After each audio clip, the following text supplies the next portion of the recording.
اللہ تعالیٰ کے غیظ و غضب کا مستحق بن جاتا ہے۔ اللہ تعالیٰ نے قرآن مجید کے اندر یہ بات ارشاد فرمائی کہ اے لوگو اپنے رب سے ڈرو جس نے تمہیں پیدا کیا ایک جان سے، اور اس ایک جان مراد ہے آدم علیہ السلام، اس ایک جان سے اس کی بیوی کو پیدا کیا اور ان دونوں سے مرد اور عورتیں پھیلا دی۔ بے شک اللہ تبارک و تعالی تمہاری نگرانی کرنے والے، حفاظ کرنے والے، اللہ تعالیٰ کو ہر بات کا پتہ۔ اللہ تبارک و تعالیٰ سے ڈرو جس کا واسطہ لے کر، جس کا نام لے کر تم لوگوں سے سوال کرتے ہو، کوئی کام ہے، کوئی مسئلہ ہے، تم اللہ کا واسطہ دیتے ہو، اللہ کا نام لیتے ہو، اللہ کا واسطہ دے کے اپنا کام کرتے ہو، اپنا کام کراتے ہو، اس اللہ سے ڈرو اور رشتہ داری کا خیال کرو، رشتہ داری سے ڈرو۔ کیا مطلب ہے ڈرنے کا؟ کہتا رحمی نہ کرو، رشتہ داروں کو پریشان نہ کرو، رشتہ داروں کی خیر خواہی سوچو، ان کے ساتھ اچھا سلوک کرو اور ان کے ساتھ سختی کے ساتھ پیش نہ ہو، ان کے حقوق کا خیال رکھو۔ بے شک اللہ تعالیٰ تمہاری نگرانی کرنے والے ہیں، تمہاری حفاظت کرنے والے ہیں۔ اللہ تعالیٰ پر یہ چیز مخفی نہیں ہے کہ تم اللہ تبارک و تعالیٰ سے ڈر رہے ہو یا نہیں، تم رشتہ داری کا خیال رکھ رہے ہو یا نہیں۔ اللہ تعالیٰ نے ارشاد فرمایا یہ کتاب قرآن مجید ہم نے اس کو نازل کیا، کچھ لوگ اس کے ذریعے ہدایت پاتے ہیں اور کچھ لوگ اس کی وجہ سے گمراہ ہو جاتے ہیں۔ ہدایت کون پاتے ہیں؟ جو قرآن پر ایمان لاتے ہیں، جو قرآن کو پڑھتے ہیں، جو قرآن کو سمجھتے ہیں، جو قرآن اور اس کی تفسیر حدیث رسول صلی اللہ علیہ وسلم کو سمجھنے کی کوشش کرتے ہیں اور اس پر عمل کرتے ہیں، یہ ہدایت پاتے ہیں۔ اور جو قرآن کا انکار کر دیتے ہیں، قرآن کی طرف توجہ نہیں کرتے، قرآن کو پڑھتے نہیں ہیں، اس کو سمجھنے کی کوشش نہیں کرتے، اس کی تعلیمات پر عمل نہیں کرتے، وہ گمراہ ہو گئے۔ قرآن آیا، لوگ دو گروہوں میں ہو گئے، جنہوں نے مانا عمل کیا وہ ہدایت یافتہ، اور جنہوں نے انکار کیا اور نہ مانا عمل نہ کیا وہ گمراہ۔ یہ جو گمراہ ہے نا، یہ کون ہے؟ یہ فاسق۔ اللہ فرماتے ہیں گمراہ صرف فاسق ہی ہوتے ہیں۔ فاسق کون؟ اللہ کے نام فرمان، الذین ینقضون عہد اللہ من بعد میثاقہ، جو اللہ کے وعدوں کو توڑتے ہیں، وعدے کرنے کے بعد کلمہ پڑھا، اقرار کیا، اعلان کیا، اللہ کو معبود مانا، اس کی عبودیت کا اور اس کی بندگی کا انکار کیا کہ صرف ہم ایک اللہ تبارک و تعالیٰ کی عبادت کریں گے، لیکن پھر گئے، نماز نہیں، اللہ سے مانگنا نہیں، اس کے احکام نہیں، اور کیا جرم ہے ان کا؟ یہ فاسق لوگ، گمراہ لوگ کون ہیں؟ وَيَقْطَعُونَ مَا أَمَرَ اللَّهُ بِأَن يُوصَلَ، اور رشتہ داری کو توڑتے ہیں، حالانکہ اللہ نے حکم کیا کہ رشتہ داری کو قائم کرو، یہ توڑتے ہیں۔ اللہ کہتے ہیں صلہ رحمی کرو، یہ قطع رحمی کرتے ہیں۔ وَيُفْسِدُونَ فِي الْأَرْضِ، اور زمین میں فساد کرتے ہیں۔ رشتہ داری توڑنے سے، قطع تلقی سے، بائیکاٹ سے فساد پیدا ہوتا ہے۔ صلہ رحمی سے، باہمی اتفاق اتحاد سے، رشتہ داری کا خیال رکھنے سے، رشتہ داری کے حقوق ادا کرنے سے دنیا میں اتفاق اتحاد کی فضا بنتی ہے، امن اور سکون کی فضا بنتی ہے، اور دنیا میں استحکام آتا ہے، معاشرہ میں استحکام آتا ہے۔ لیکن بائیکاٹ سے، رشتہ داری توڑنے سے، قطع تعلقی سے فساد پھیلتا ہے۔ اس لیے اللہ نے فرمایا یہ فاسق گمراہ لوگ، ان کا پہلا جرم یہ ہے کہ اللہ کے ساتھ کی ہوئے وعدے توڑتے، یہ حقوق اللہ کا خیال نہیں رکھتے، اور ان کا دوسرا جرم یہ ہے کہ یہ رشتہ داری کو جوڑتے نہیں، صلہ رحمی نہیں کرتے اور فساد کرتے ہیں زمین پر، کیونکہ اس کی وجہ سے فساد پیدا ہوتا ہے۔ اولئک هم الخاسرون، یہ لوگ نقصان والے، خسارے والے ہیں۔ اللہ تعالیٰ کے ہاں یہ لوگ نکمے لوگ ہیں اور ناکام لوگ جو رشتہ داری کا خیال نہیں کرتے۔ اللہ تعالیٰ نے فرمایا یہ قرآن ہم نے نازل کیا اس کتاب کو ہم نے نازل کیا، اس سے نصیحت کون پکڑتے ہیں؟ عقل مند۔ انما یتذکر اولو الالباب، نصیحت پکڑتے ہیں اس قرآن سے عقل والے لوگ، عقل مند لوگ۔ یا اللہ وہ کون ہے؟ وہ عقل مند لوگ کون ہیں؟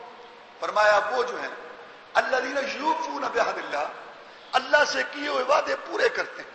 کلمہ پڑھا، اقرار کیا، اللہ کو رب مانا، اس کے رسول کو رسول مانا، رشتوں کتابوں پر ایمان لانے کا اقرار کیا، رسول کی اطاعت کی، اتباع فرمانبرداری کی، اللہ کے احکام کو تسلیم کیا، عبادت کی، جھوٹ سے، فسق و فجور، فحش و ریانی سے دور رہے، اور اللہ تعالیٰ نے جن چیزوں سے روکا ان سے رک گئے، اور جن چیزوں کو اللہ نے حکم دیا ان کو کیا، کہ اللہ کے وعدے پورے کرتے۔ ولا ينقضون الميثاق، یہ وعدے کو توڑتے نہیں ہیں، یہ وعدے کو پورا کرتے ہیں، چاہے وہ وعدے اللہ سے ہوں، چاہے وہ بندوں سے ہوں، چاہے حقوق العباد سے ہو ان کا تعلق، اور چاہے حقوق اللہ سے۔ اللہ تعالیٰ نے فرمایا یہ کون لوگ ہیں جو اللہ کے وعدے پورے کرتے ہیں اور وعدے نہیں توڑتے، اللہ کے وعدوں کو پورا، یہ کون لوگ ہیں؟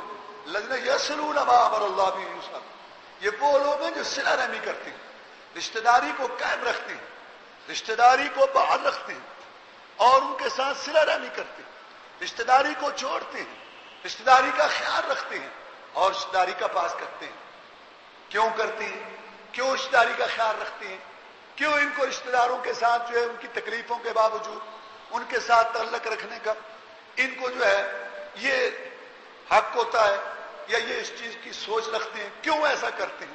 یخشون ربہ، اپنے رب سے ڈرتے ہوئے۔ لوگوں کی طبیعتیں، لوگوں کے میلانات، لوگوں کا آگے سے طرز عمل، لوگوں کا آگے سے انداز، لوگوں کا آگے سے معاملہ، وہ تو اسی طرح ہی ہے، وہ تو بندوں نے تو ایسے ہی کرنا ہے، لیکن وہ پھر بھی صلہ رحمی کرتے ہیں، پھر بھی اتفاق اتحاد کی فضا قائم رکھتے ہیں، پھر بھی رشتہ داری پالتے ہیں، اور رشتہ داری کا خیال کیوں؟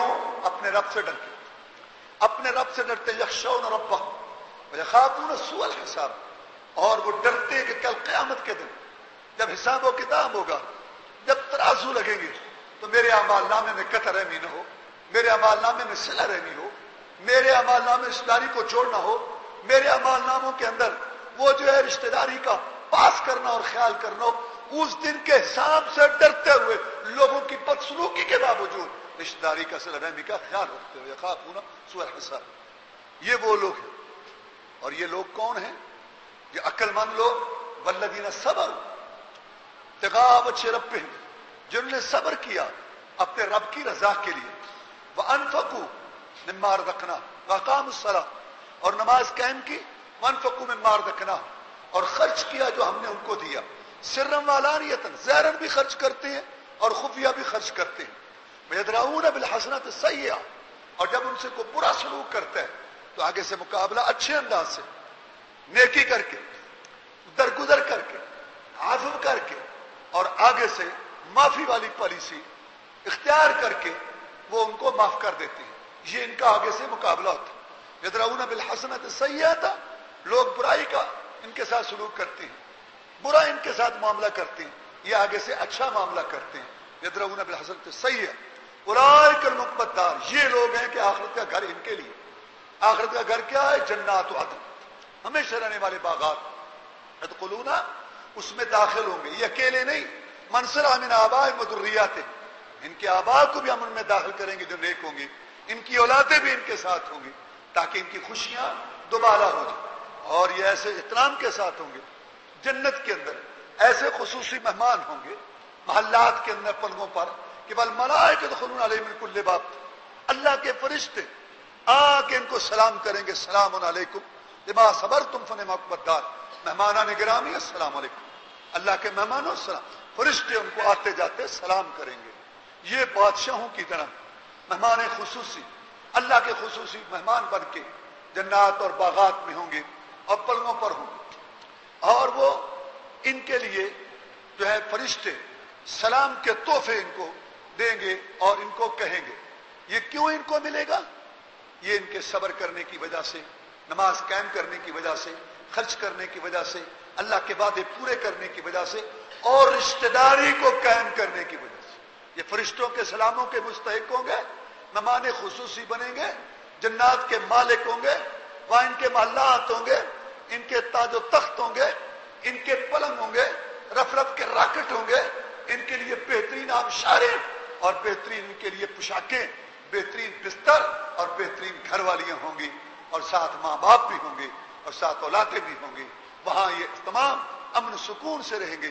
میں مولا ان کو صلہ اس لیے دوں گا یہ کہ یہ صلہ رحمی کرتے تھے. فنے مقدار اور آخرت کا گھر تو بہت اچھا ہے اصل تو. اس کے مقابلہ میں وہ لوگ جو اللہ کے وعدوں کو توڑتے ہیں اور صلہ رحمی نہیں کرتے، قطع رحمی کرتے ہیں، جو قطع رحمی کرتے ہیں، اولئکم اللعنۃ، ان پر اللہ کی لعنت ہو، ولہم سوء الدار، اور ان کا بدترین گھر ہے. جو صلہ رحمی کرتے ہیں رشتہ داری، ان کے لیے اچھا گھر ہے، ان کے لیے باغات ہیں. اور جو قطع رحمی کرتے ہیں، رشتہ داری کو توڑتے ہیں، ختم کرتے ہیں، ان پر اللہ کی لعنت اور پھٹکار ہو، اور ان کے لیے بدترین گھر ہیں. وہاں اللہ تعالیٰ کی ناراضگی جہنم، اس کے عذاب، اوپر سے فرشتوں کا ان کو ڈانٹ ڈپٹ کرنا، اور ان کا وہاں جلنے کے علاوہ شرمندگی اور ندامت کا سامنا کرنا. یہ اس وجہ سے کہ ان لوگوں نے قطع رحمی کی، رشتہ داری کو توڑا، رشتہ داری کا خیال نہیں رکھا، اس لیے ان کے لیے اللہ کی لعنت ہے اور اللہ کی پھٹکار ہے، اور ان کے لیے برا گھر ہے آخرت کے اندر. اللہ تبارک و تعالیٰ نے ارشاد فرمایا کہ تم ایسے لوگ ہو کہ میں جب تمہیں دنیا میں والی بناؤں، دنیا میں کنٹرول دوں اور دنیا میں تمہیں اختیار دوں، تو تم وہ لوگ ہو کہ سب سے پہلا کام تمہارا کیا ہوگا کہ تم رشتہ داریوں کو توڑو گے اور تم فساد کرو گے. قطع ارحامکم، یہ لوگ ہیں اللہ نے ان کو بہرا کر دیا اور ان کو اندھا کر دیا جو رشتہ داریوں کا خیال نہیں کرتے اور قطع رحمی کرتے. اللہ کی لعنتوں کے مستحق ہیں، اندھے ہیں، بہرے ہیں، اور اللہ تعالیٰ کی پھٹکار کے مستحق ہے، اور آخرت ان کے لیے بہت بری ہے اور ان کے لیے وہاں عذابات ہوں.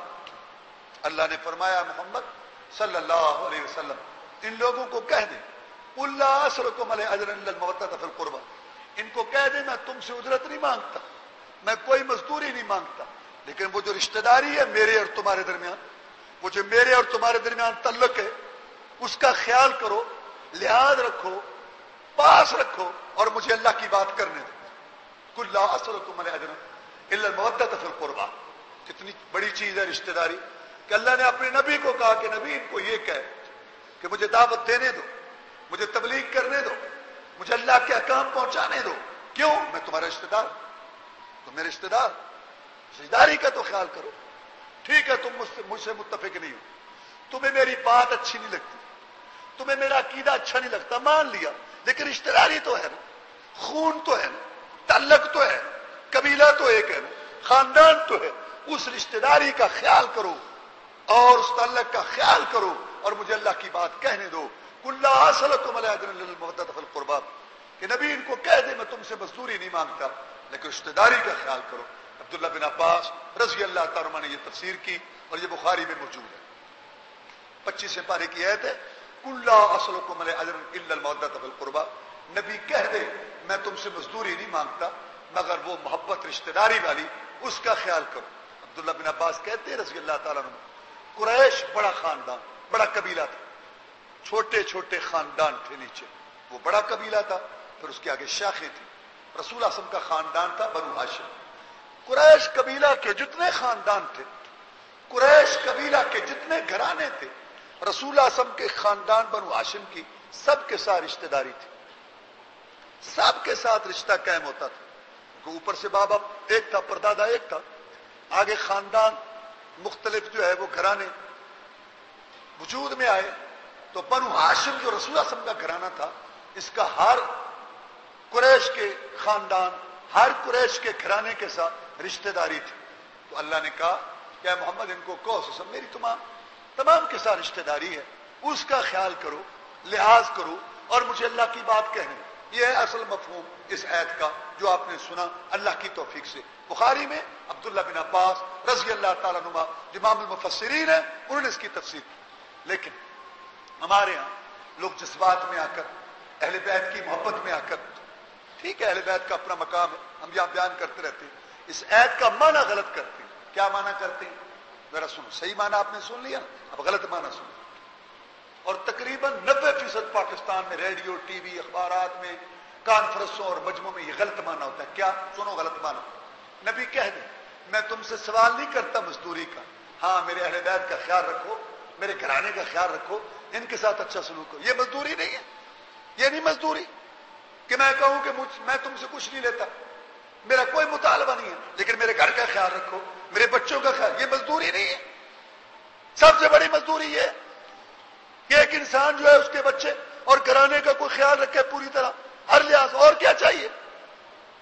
کیسی فضول بات ہے جو لوگوں نے پھیلا رکھی ہے کہ نبی میں تم سے کچھ نہیں مانگتا، ہاں میرے اہل بیت کا خیال کرو، میرے گھر والوں کا. اس سے بڑی اور مزدوری کیا ہوگی کہ انسان یہ کہے کہ میں تم سے کچھ نہیں لیتا، میرا کوئی مطالبہ نہیں ہے، لیکن میرے گھر کا خیال رکھو. یہ مزدوری نہیں ہے، غلط مانا ہے. ٹھیک ہے اہل بیت سے ہمیں بھی محبت ہے، اہل بیت کا بڑا مقام قرآن میں اور حدیث میں ہم نے یہاں بیان بھی کیا، لیکن قرآن کا معنی غلط کرنا، جذبات میں بہ کر رو میں سارے لال بجکڑ آ جاتے ہیں. اور یہ آپ نے سنا ہوگا، آپ نے اکثر میں، بلکہ یہ صحیح معنی جو میں نے پہلے بیان کیا بخاری والا وہ تو بالکل ہو چلا چکا ہے، وہ تو شاید آپ نے بہت کم سنا. یہ دوسرا معنی تو آپ نے آپ سنا. اب پہلا معنی کیا ہے صحیح؟ نبی کہہ دے میں تم سے کچھ نہیں ہوتا تو مانگتا، وہ جو رشتے داری ہے، وہ جو تعلق ہے، وہ جو تمہارا اس کا، یہ بالکل ٹھیک ہے کہ دائی دعوت دینے والا، مبلغ، اللہ کی بات کرنے والا اپنا اثر رسوخ، اپنی دوستی، اپنی رشتے داری، اپنے تعلقات کو استعمال کرے اللہ کے لیے. واللہ یہ بہت بڑی بات ہے، بہت بڑی بات ہے کہ انسان لا اثر رسوخ، انسان جو ہے اس کا تعلق ہے، دوستی ہے، رشتے داری ہے، اور اللہ کی بات وہاں کرنا چاہتا ہے. ان سے ملے کہ یار دیکھو تم میرے رشتے دار ہو، تمہارا ہمارا تعلق ہے، میں یہاں بات کرنا چاہتا ہوں، میں درس دوں گا. تو لوگوں کو باتیں وہ صحیح، لوگ تو غلط باتوں پہ لگے ہوئے ہیں، ان کو صحیح باتیں اچھی، کوئی شور نہ کرے یار تم میرا ساتھ دینا، ٹھیک ہے. یہ کوئی مزدوری نہیں ہے، یہ مزدوری نہیں ہے، یہ اللہ کی بات کے لیے، راستہ بنانے کے لیے اپنے اثر رسوخ کو استعمال کر رہا ہے. اللہ نے مجھے توفیق دی. بس بات تو بڑی لمبی ہے، مختصر یہ کہ ایک جگہ پر پورا گاؤں جو تھا نا وہ ہماری برادری کا تھا. میرا تو ان سے کوئی واقفیت تو نہیں تھی، لیکن ایک آدمی وہاں موحد تھا، وہ مجھے لے گیا. بہرحال ہم گئے، جیسے گئے تو مسجد کے اندر عشاء میں ہم پہنچے. تو وہاں جب میں نے درس شروع کیا تو اللہ کی توفیق سے میں نے پہلے ایت ہی یہی پڑھی، قل لا اسألکم علیہ اجرا الا المودۃ فی القربى. اور میں نے پہلا جملہ جو بولا اردو میں وہ یہ کہا کہ بھائی تم میری برادری ہو. میں نے سنا ہے کہ پورے گاؤں میں ہماری برادری کا گاؤں ہے، تو میں یہاں آیا ہوں، میں تمہیں پہلی وہ بات کہتا ہوں، کرتا ہوں جو رسول اللہ نے اپنی برادری سے کی. اب اس میں بھی ایک بڑی بات ہوگی نا، تو جیسے سارے حیران ہو گئے، رسول اللہ نے اپنی برادری سے کیا بات کی کہ اب یہ ہمارے ساتھ کرے گا. ایک ہم نے پہلے اعلان کروا دیا، طریقہ ہے نا اللہ کی بات پہنچانے کا. ہم نے ان کو کہا بولو یہ مدینے سے آیا ہے. اب ایک معلوم نہیں 15 سال پہلے آیا یا اب آیا، بولو مدینہ سے آیا ہے تمہاری برادری، یہ اعلان کرو. میں نے کہا کہ مدینہ شریف سے یہ آیا ہے اور یہ تمہاری برادری کا ہے، اور جاتے جاتے اپنی برادری کو ملنے کے لیے آیا. میں نے کہا یہ اعلان کرو، یہ اعلان کرو، مت کو فلاں ہے فلاں ہے فلاں ہے، خطیب لارنس روڈ ہے فلاں ہے. یہ میں نے کہا یہ باتیں کوئی ضرورت نہیں ہے. تم بولو تمہاری برادری کا آدمی ہے، مدینے سے آیا ہے. ابھی کہ مدینے کا نام ہوگا، کچھ برادری کا ہوگا، بات کریں گے. سارا وہ تو اہل بیت کا گاؤں ہے. 12 تو اس میں ہم نے جو بات کی اللہ کی توفیق سے ہمارے ذہن میں آئی، اللہ نے ڈالی. ہم نے کہا ہم پہلے سب سے پہلے تم سے بات کرتے ہیں جو رسول اللہ نے اپنی برادری سے کی. بڑے اچھا، اس کا ایک یہ فائدہ ہوا کہ سارے بیٹھ گئے، کہ وہ سارے بیٹھ گئے، مسجد ساری جیسے تھے سارے بیٹھ گئے. ہم مسافر لوگ نا، ہمارا واقف ایک آدمی تھا گاؤں میں، ہمارا واقف تھا، وہ ہمیں لے کے گیا اور مقصد وہاں درس دینا تھا، واز کرنا تھا. تو ہم نے کہا قل لا اسألکم علیہ اجرا الا المودۃ فی القربى. یہی آیت میں نے پڑھی. میں نے کہا نبی کہہ دے کہ میں تم سے کچھ نہیں مانگتا. وہ رشتہ داری والا خیال میں نے اس کی شرح کی جیسے آپ کو سنائی. پھر میں نے کہا دیکھو تمہارا ہمارا تعلق ہے، تمہاری ہماری برادری ایک ہے، ہم بات کریں گے، قرآن پڑھیں گے، حدیث پڑھیں گے. اس رشتہ داری کا خیال رکھو، برادری کا خیال رکھو، مہمان کا خیال رکھو، مدینے سے آنے والے کا خیال رکھو، اور بات ہماری سنو. ہم نے پون گھنٹہ تقریر کی. اس کا فائدہ یہ ہوا کہ اگر کسی کو کوئی بات نہیں بھی سمجھ وہ آ رہی تھی یا نہیں اس کو صحیح لگ رہی تھی تو خاموش رہا. تو مقصد یہ ہے کہ اپنا اثر رسوخ رشتہ داری کو اللہ کی بات کے لیے استعمال کرنا، یہ مزدوری نہیں، یہ تو اللہ چاہتا ہے. واللہ اب میں یہاں کہوں گا جن کو اللہ نے مال کے لحاظ سے باثر بنایا، خاندان کے لحاظ سے بااثر بنایا, تعلیم کے لحاظ سے بااثر بنایا, مارکیٹ میں عہدوں کے لحاظ سے بااثر بنایا, اپنے قبیلے میں احترام ہے. اللہ کے لیے اس اثر رسوخ کو, اللہ کے لیے اس مقام کو استعمال کرو رب کی بات پہنچانے. اللہ آپ کو بڑا اجر ملے گا, بڑا اجر ملے گا. یہ جو تمہارا رابطہ اور تعلق ہے اس کو, تو یہ میں نے قرآن مجید سے آیات پیش کی, اور یہ آیت میں نے آپ کو معنی صحیح بتایا. نبی کہہ دو کہ میں تم سے مزدوری نہیں مانگتا. ہاں وہ رشتہ داری والا تعلق, خاندان والا تعلق, قبیلے والا تعلق, خون والا تعلق, اس کا خیال کرو, لحاظ رکھو, مجھے اللہ کی بات کرنے دو, یہ مزدوری نہیں ہے. اور اگر اس کا معنی یہ کریں کہ نبی کہہ دو میں تم سے کچھ نہیں مانگتا, ہاں میرے اہل بیت, میرے گھر والوں کے ساتھ محبت کرو, حسن سلوک, ان کا خیال رکھو, تو یہ تو سب سے بڑی مزدوری ہے, یہ تو سب سے بڑی مزدوری. احادیث میں بھی صلہ رحمی کی بڑی تاکید ہے. حضرت ابو ہریرہ رضی اللہ تعالیٰ عنہ بیان کرتے ہیں کہ رسول اللہ صلی اللہ علیہ وسلم نے ارشاد فرمایا, جو شخص اللہ پر ایمان رکھتا ہے, آخرت پر ایمان رکھتا ہے, اپنے مہمان کی عزت کرے.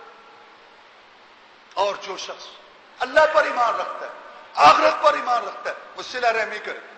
جو شخص اللہ پر ایمان رکھتا ہے, آخرت پر ایمان رکھتا ہے, بولے تو اچھی بات کہے ورنہ خاموش رہے. یہ رسول اللہ صلی اللہ علیہ وسلم نے فرمایا. اس کا مطلب یہ ہے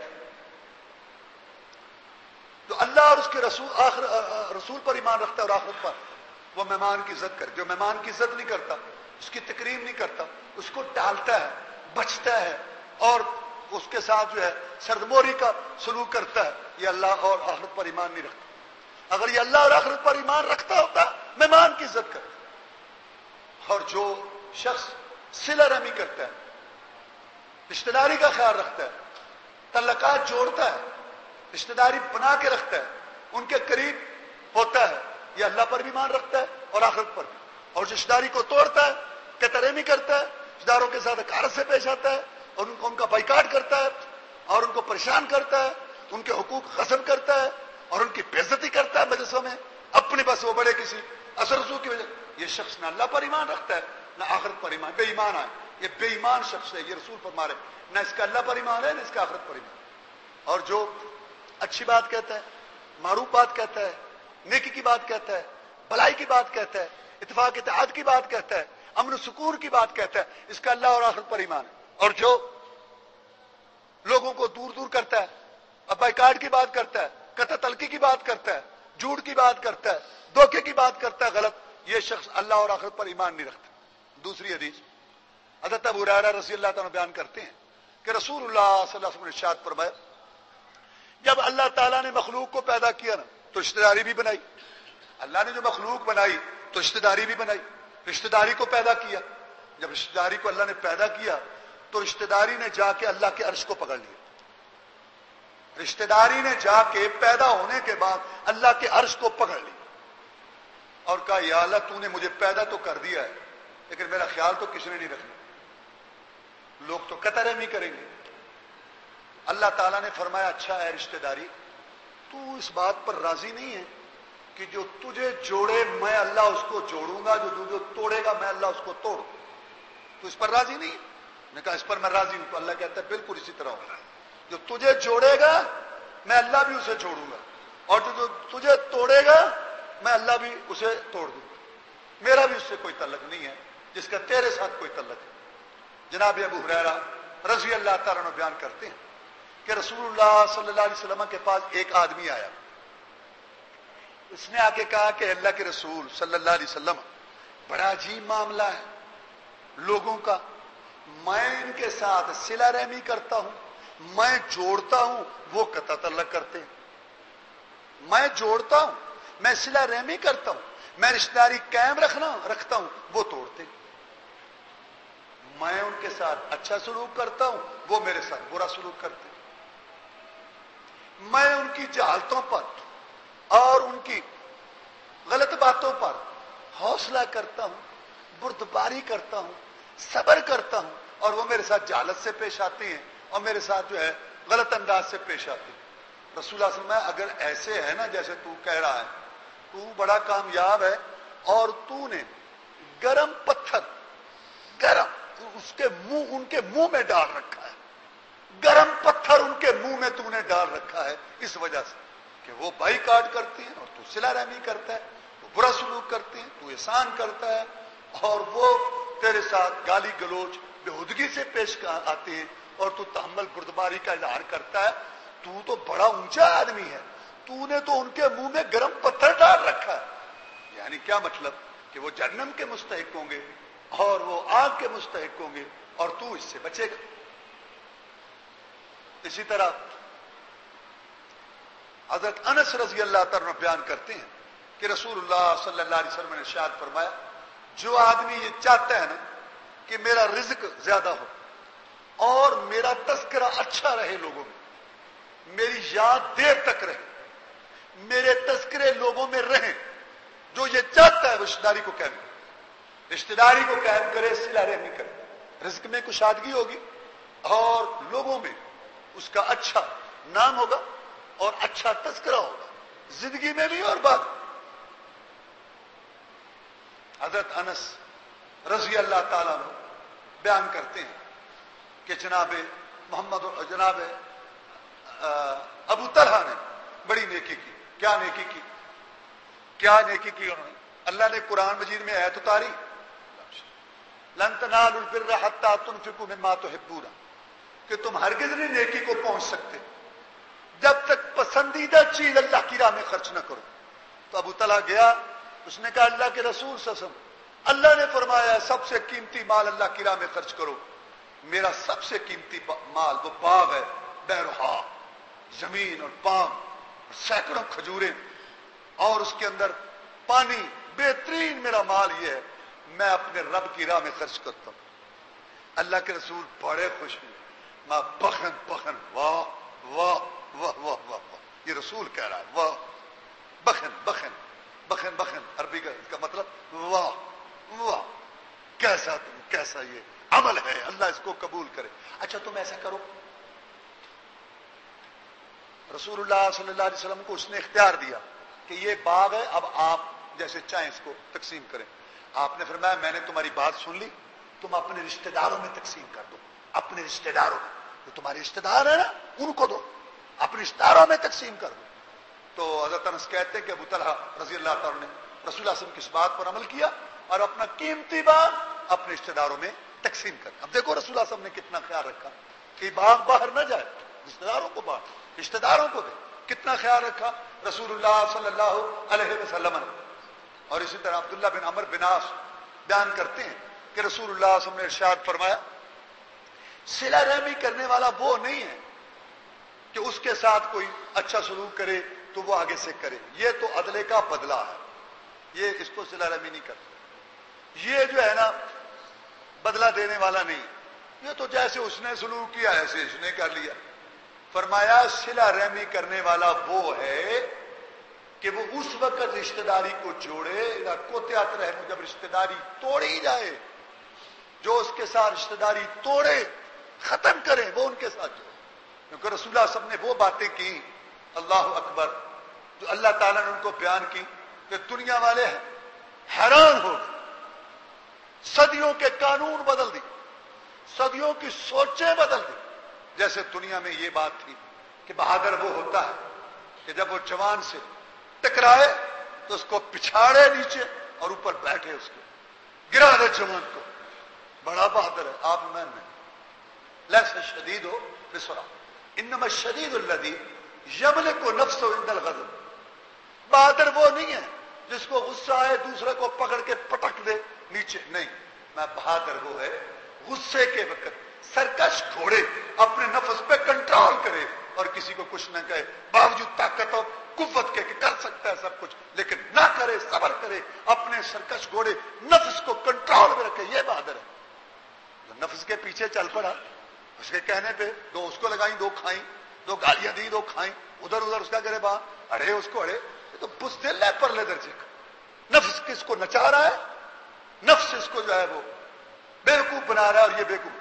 بہادر وہ ہے غصے کے وقت اپنے آپ پہ کنٹرول رکھے تاکہ میں اس کو معاف کروں تو اللہ مجھے معاف کر دے، یہ ہے۔ تو آپ نے صدیوں کی سوچیں بدل، اب یہاں بھی جو ہم بات کر رہے ہیں یہی ہے۔ پہلے کیا ہوتا ہے، جی کے ساتھ جی ہوتی ہے جی، جو اچھے سلوک کرے اس کا اب بھی یہی ہے. بڑے بڑے پڑھے لکھے سمجھدار بڑے بڑے نیکی والے جی کے ساتھ جی ہوتی ہے. جو اچھا سلوک کرے اس کے ساتھ اچھا سلوک کرے, اور جو اچھا سلوک نہ کرے کوئی ضرورت نہیں ہے کسی کو منہ لگانے کی. ہاں اچھا ہاں بالکل کوئی ضرورت نہیں, قدر لگ چھوڑو ایسے. ایک سنا ہے 100 سناؤ, ہاں تب زندگی گزرے گی. یہ پڑھے لکھے سمجھدار لوگ, اینٹ کا جواب پتھر سے دو, ہاں پتہ چلے ٹھیک ہے ہم شریف ہیں, ہم کسی کو کچھ نہیں کہتے, لیکن اللہ کے فضل سے ہم بدماش بھی ہیں. رسول کیا کہہ رہے ہیں سر؟ اللہ کے رسول کہتے ہیں کہ صلہ رحمی کرنے والا وہ نہیں ہے جو اس کے ساتھ جوڑے تو وہ اس کے ساتھ جوڑے, جو اس کے ساتھ تعلق رکھے تو وہ اس کے ساتھ تعلق رکھے. یہ نہیں, یہ تو بدلہ ہے, عدلے کا بدلہ ہے. صلہ رحمی کرنے والا وہ ہے کہ جب رشتہ داری کو توڑا جائے, قطع تعلق کیا جائے, وہ اس کو جوڑے اور اس کو قائم رکھے. حضرت عائشہ صدیقہ طاہرہ زکیہ مطہرہ رضی اللہ تعالیٰ عنہ بیان کرتی ہیں کہ الرحم معلقۃ بالعرش, رشتہ داری نے عرش کو پکڑ رکھا ہے. رشتہ داری نے اللہ کے عرش کو پکڑ رکھا ہے اور وہاں وہ موجود ہے رشتہ داری. تقول من وصلنی وصلہ اللہ من قطعنی قطع اللہ. وہاں رشتہ داری نے عرش کو پکڑ رکھا ہے اور کیا کہتی ہے کہ جس نے مجھے ملایا اللہ اس کو ملائے گا, جس نے مجھے توڑا اللہ اس کو توڑے گا. عرش کے پار رشتہ داری کا ورد یہ کہ جو میرا خیال رکھے گا مجھے جوڑے گا اللہ بھی اس کو جوڑے گا اپنے ساتھ, اور جو مجھے توڑے گا اللہ بھی اپنے سے اس کو توڑ دے گا اور دور کر دے گا. اللہ تعالیٰ ہمیں خیال رکھنے کی توفیق دے. وآخر دعوانا الحمدللہ رب العالمین.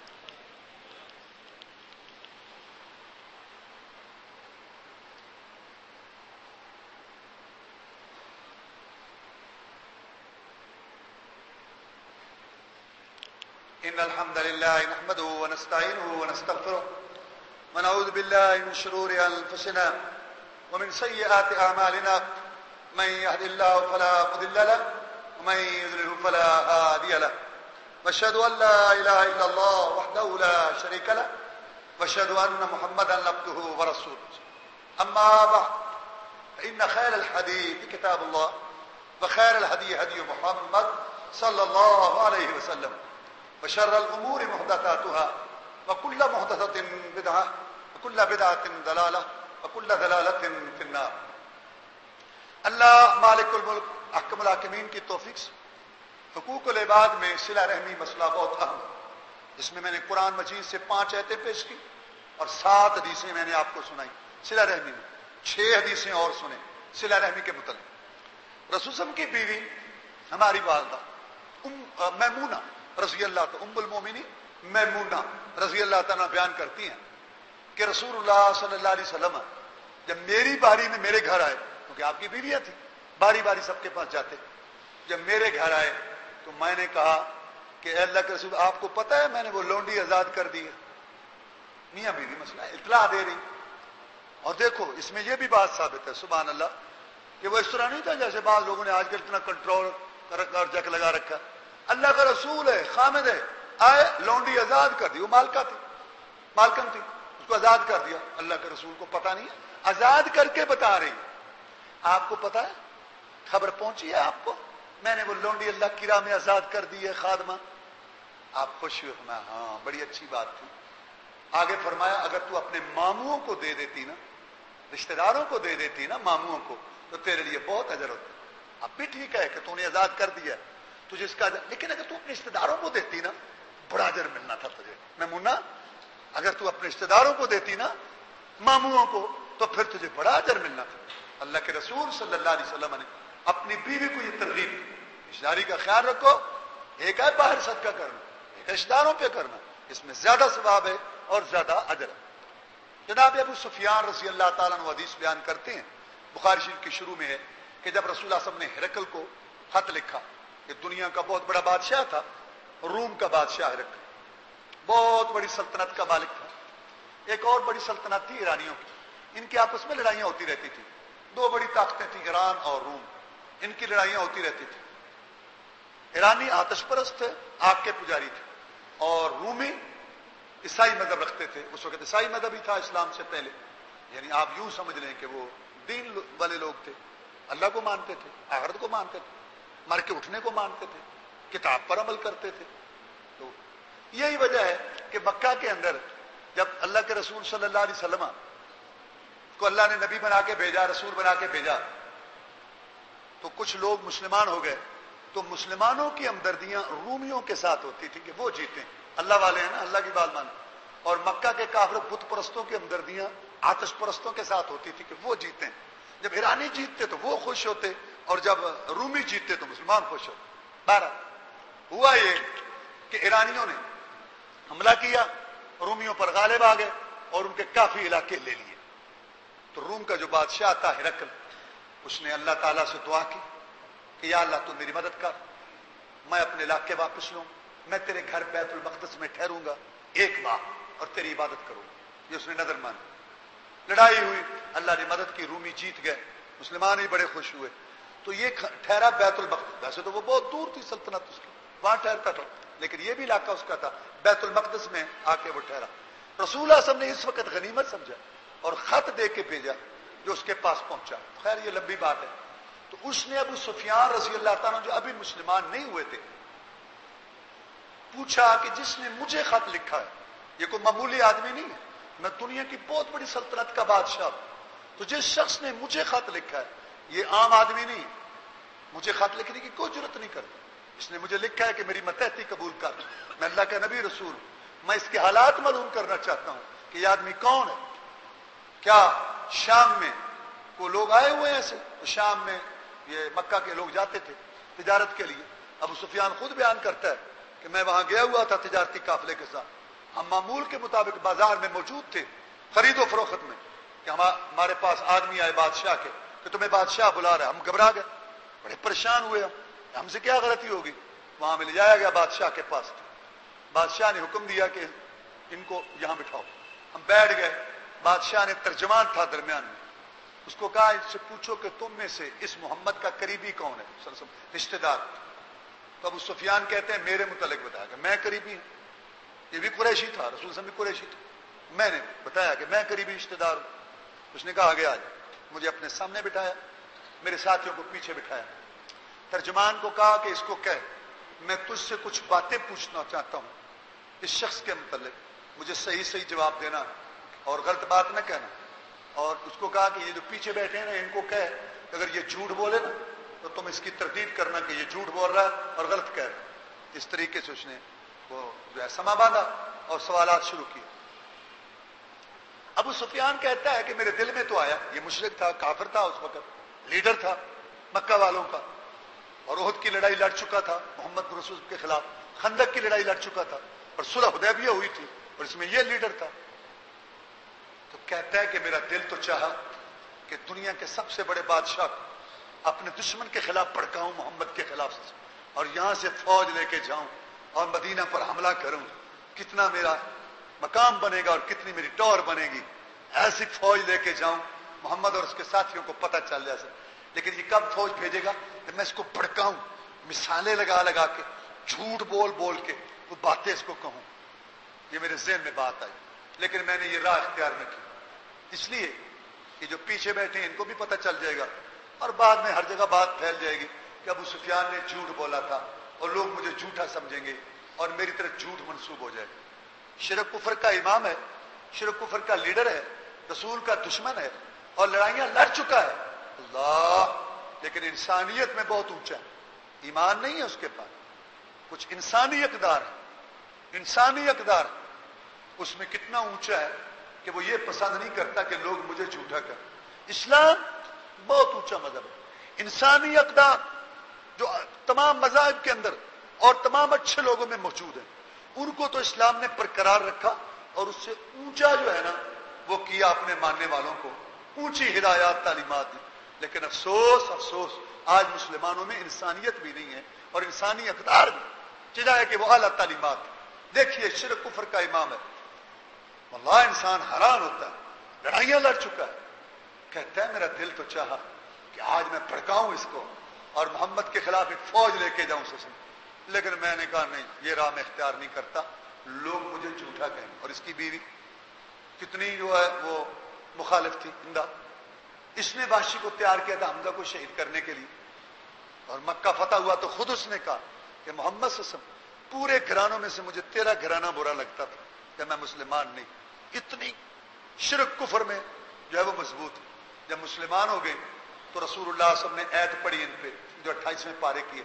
اللہ نے فرمایا جو مومن عورتیں آئیں نا ان کو یہ ایت سنا. ایت کا مفہوم یہ ہے کہ یہ اقرار کرو کہ شرک نہیں کریں گی, چوری نہیں کریں گی, قتل نہیں کریں گی, بچوں کو بہتان نہیں باندھے گی, اور زنا نہیں کریں گی, بدکاری نہیں کریں گی. حیران ہو گئی سن کر, کہتی ہے کہ اے محمد آزاد عورت, خاندانی عورت, خامد والی عورت, گھر میں رہنے والی, کیا وہ بھی زنا کرتی ہے؟ شرک کفر میں اتنی آگے پہنچی ہوئی, لیکن انسانیت اس میں اتنی ہے کہ وہ زنا بدکاری سے نہ آشنا. کیسی بات ہے. لیکن مسلمانوں کو تو اس سے اور اونچی مثال میں ہونا چاہیے, مردوں اور عورتوں کو. بہرحال ابو سفیان کہتا ہے کہ اس نے مجھ سے سوالات کیے, میں نے جوابات دیے. اس کا اس نے نتیجہ نکالا کہ یہ سچا نبی رسول ہے. ایک سوال یہ تھا کہ وہ رسول تمہیں کیا کہتا ہے, اس کی تعلیمات کیا کہتا ہے تمہیں؟ میں نے کہا وہ یہ کہتا ہے کہ عبد اللہ, ایک اللہ کی عبادت کرو, ولا تشرکوا بی شیئا, اللہ تعالیٰ کے ساتھ ذرہ برابر کسی کو شریک نہ کرو. اس کی ذات میں, صفات میں, سورنے پکارنے میں, نظر نیاز دینے میں, عبادت کرنے میں اللہ کا کوئی شریک نہیں. اور کہتا ہے کہ وَاتْرُكُوا مَا يَقُولُ آبَاؤُكُمْ, وہ جو شرک پر, بتوں پر, بت پرستی پر تمہارے آبا و اجداد ہے نا, اس کو چھوڑ دو. وَيَأْمُرُنَا بِالصَّلَاةِ, اور ہمیں کہتا ہے نماز پڑھو. وَالصِّدْقِ, اور کہتا ہے سچ بولو. وَالْعَفَافِ, کہتا ہے پاک دامنی اختیار کرو. پاک دامنی کے دو مفہوم ہیں, ایک تو بے حیائی سے دور رہو, ایک یہ کہ کسی سے سوال نہ کرو, بھیک نہ مانگو. وَالصِّلَةِ, اور ہمیں حکم دیتا ہے صلہ رحمی کرنے کا, کہ رشتہ داری کو قائم رکھو. یہ عقل نے جب پوچھا تو بہرحال ابو سفیان نے نمایاں طلب, سارا اسلام تو پیش نہیں کر سکتا,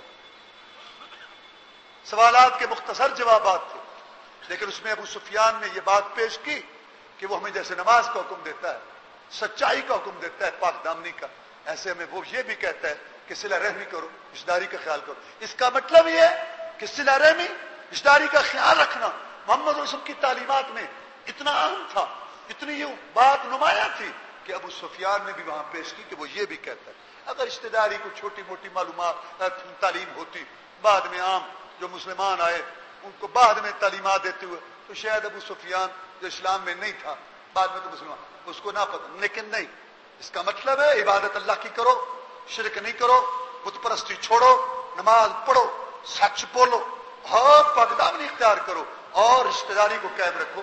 اس کا مطلب ہے اہم تعلیمات. جہاں اللہ نے عبادت کا, رسول اللہ صلی اللہ علیہ وسلم نے کہا, اور جب نماز کا کہا, سچ بولنے کا, تو سارا رشتہ داری کا بھی کہا. یہ اتنی اہم تعلیمات میں سے تھی کہ وہاں بھی اس کا ذکر ہو. اور پھر حضرت ابو ہریرہ رضی اللہ تعالیٰ عنہ بیان کرتے ہیں کہ جناب محمد الرسول اللہ صلی اللہ علیہ وسلم پر جب یہ ایت اتری نا, وَأَنذِرْ عَشِيرَتَكَ الْأَقْرَبِينَ, محمد ڈرا, اپنے رشتہ داروں کو بھی ڈرا. تو پھر آپ نے ڈرایا سب کو, اللہ کی بات کی, اور پھر یہ بھی کہا فاطمہ, صفیہ, میرے رشتہ داروں, میں اللہ کے ہاں تمہارے کوئی کام نہیں آؤں گا. ہاں رحم, وہ جو رشتہ داری ہے نا, وہ جو رشتہ داری والا تعلق ہے نا, اس کو میں قائم رکھوں گا. تم میں سے کوئی مان لائے یا نہ لائے, میں رشتہ داری کو قائم رکھوں گا, رشتہ داری کا خیال کروں گا. باقی اللہ کے ہاں جو معاملہ جس کے ساتھ جو ہوگا ہوگا, میں تمہارے کام تو نہیں آ سکوں گا, اللہ سے تو نہیں چھڑا سکوں گا. البتہ رشتہ داری والا تمہارا میرے اوپر حق ہے, مال ہے میرے پاس, میں مال دوں گا, میں تمہاری مدد کروں گا, تمہارے ساتھ اچھا سلوک کروں گا, میں رشتہ داری کا خیال رکھوں گا. سلمان بن عامر بیان کرتے ہیں رضی اللہ تعالیٰ کو, رسول اللہ صلی اللہ علیہ وسلم نے بیان فرمایا کہ ایک آدمی عام مسکینوں پہ صدقہ کرے, اس کا 1 گنا ثواب ہے, اور اگر رشتہ داروں پہ کرے تو 2 گنا ثواب, ایک صدقے کا, ایک صلہ رحمی کا, ایک صدقے کا اور ایک صلہ رحمی کا. قرآن نے بھی یہ کہا کہ ایک پڑوسی ہے دور کا, ایک پڑوسی ہے رشتہ دار, اس کا ذکر پہلے کیا, اس کو دو گے ڈبل ثواب. ایک پڑوسی کے ساتھ اس نے سلوک کا ثواب اور ایک رشتہ داری کا ثواب. اور یہاں بھی رسول اللہ صلی اللہ علیہ وسلم نے یہی بات کی کہ اگر تم عام مسکینوں پہ صدقہ کرو تو تمہیں 1 گنا ثواب ملے گا، اگر رشتہ دار مستحق کے ان پہ کرو گے تو تمہیں ڈبل ثواب ملے گا. صدقے کا بھی اور صلہ رحمی کا بھی تمہیں ثواب ملے گا. اسی طرح رسول اللہ صلی اللہ علیہ وسلم نے ارشاد فرمایا کہ مجھے جو اللہ تعالیٰ نے حکم دے کے بھیجا ہے وہ یہ ہے کہ میں صلہ رحمی کروں. مجھے اللہ نے بھیجا ہے میں صلہ رحمی کروں اور میں اس کا حکم دوں اپنی امت کو کہ صلہ رحمی کروں. اور اللہ نے مجھے یہ کہا کہ میں بتوں کو توڑوں، بتوں کی عبادت ختم کراؤں اور ان کو توڑوں. اللہ تبارک و تعالیٰ نے مجھے یہ حکم دیا کہ ایک اللہ کی عبادت کا پرچار کرو اور اللہ تعالیٰ کے ساتھ کوئی شرک نہ کرے. مجھے جو اللہ تعالیٰ نے تعلیمات دے کے بھیجا وہ یہ تعلیمات تھی. حضرت جبیر بن مطعم رضی اللہ تعالیٰ میں بیان کرتے ہیں کہ رسول اللہ صلی اللہ علیہ وسلم نے فرمایا لا يدخل الجنت قطع، لا يدخل الجنت قاطع، قطع رحمی کرنے والا، رشتہ داری کو توڑنے والا یہ جنت میں نہیں جائے گا. جنت میں نہیں، رشتہ داری کو توڑنے والا جنت میں نہیں جائے. اب یہ قرآن حدیث کے ارشادات آپ نے سنے، اب دیکھ لو کہ ہماری حالت کیا ہے رشتہ داری کے سلسلے میں.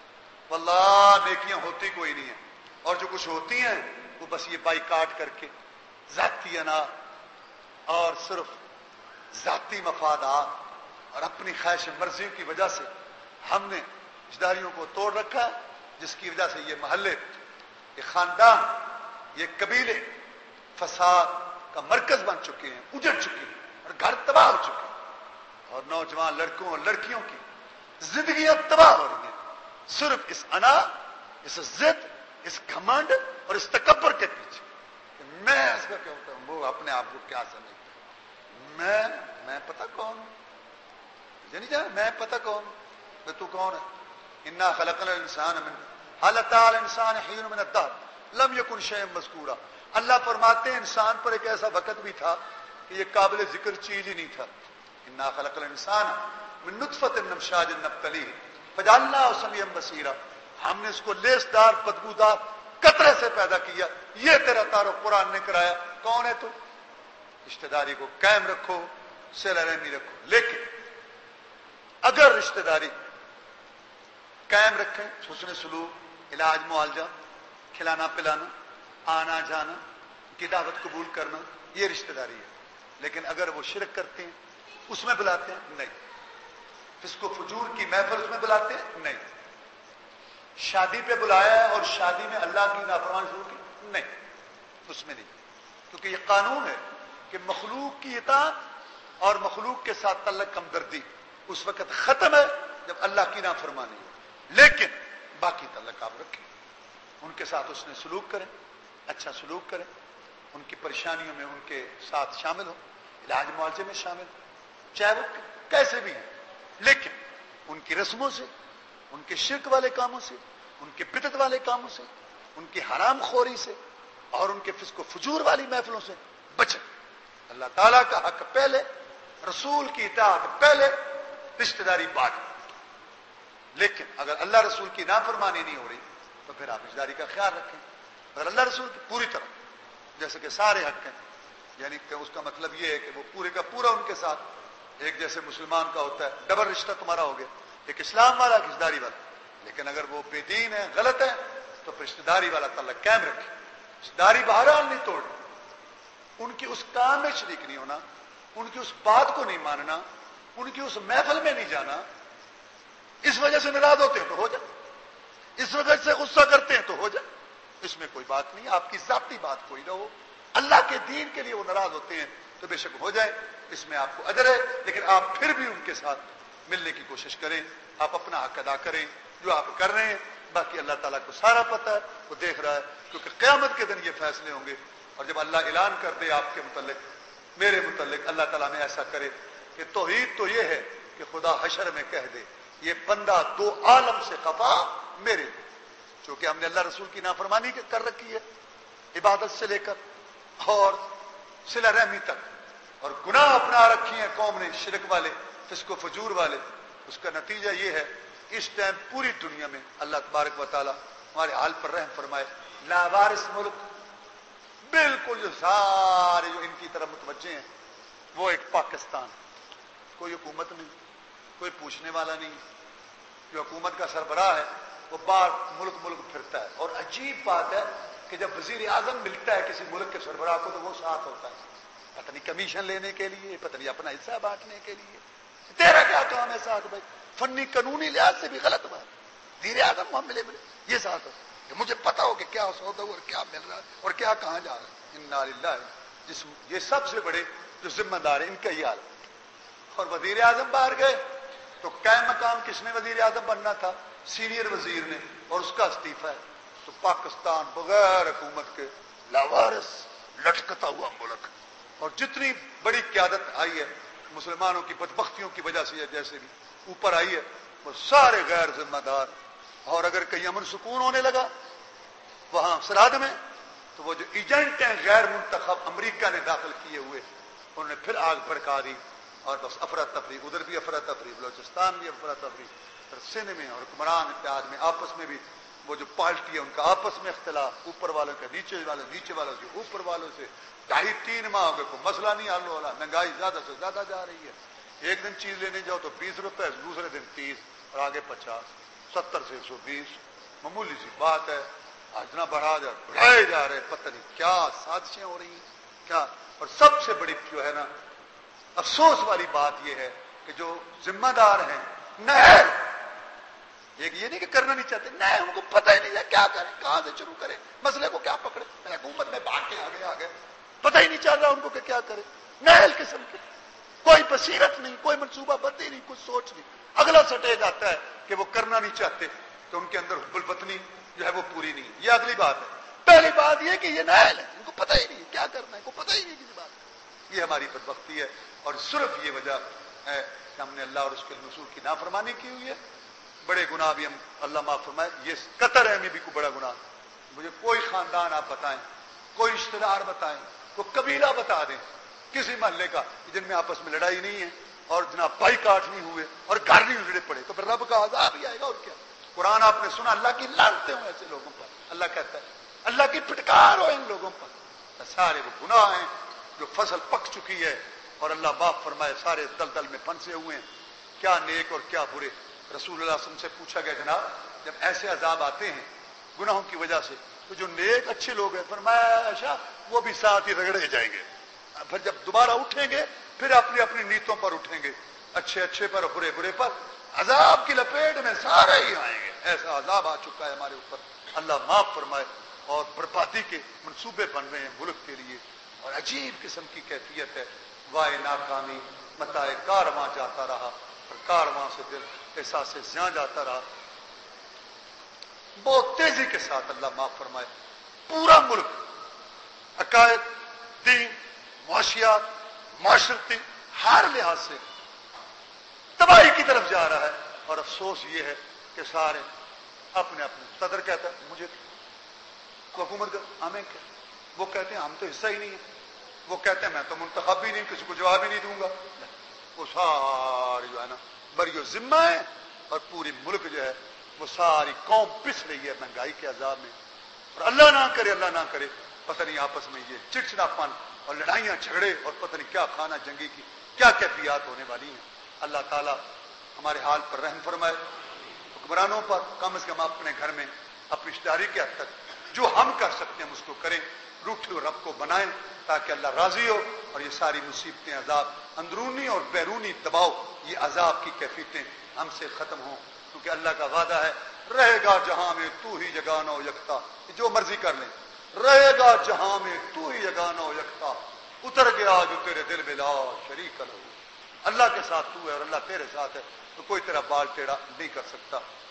اللهم انصر الاسلام والمسلمين، اللهم انصر الاسلام والمسلمين، اللهم انصر الجهاد والمجاهدين، اللهم اذل الشرك والمشركين، اللهم انا نجعلك في نحورهم ونعوذ بك من شرورهم، اللهم انا نسألك الجنة الفردوس، اللهم اجرنا من النار، اللهم اشف مرضانا ومرضى المسلمين، اللهم انا نسألك العفو والعافية والمعافاة في الدنيا والآخرة، اللهم اكفنا بحلالك عن حرامك واغننا بفضلك عمن سواك، اللهم استر عوراتنا وامن رواتنا یا حی یا قیوم برحمتک نستغیث سبحان ربک رب العزت عما یصفون وسلام علی المرسلین الحمد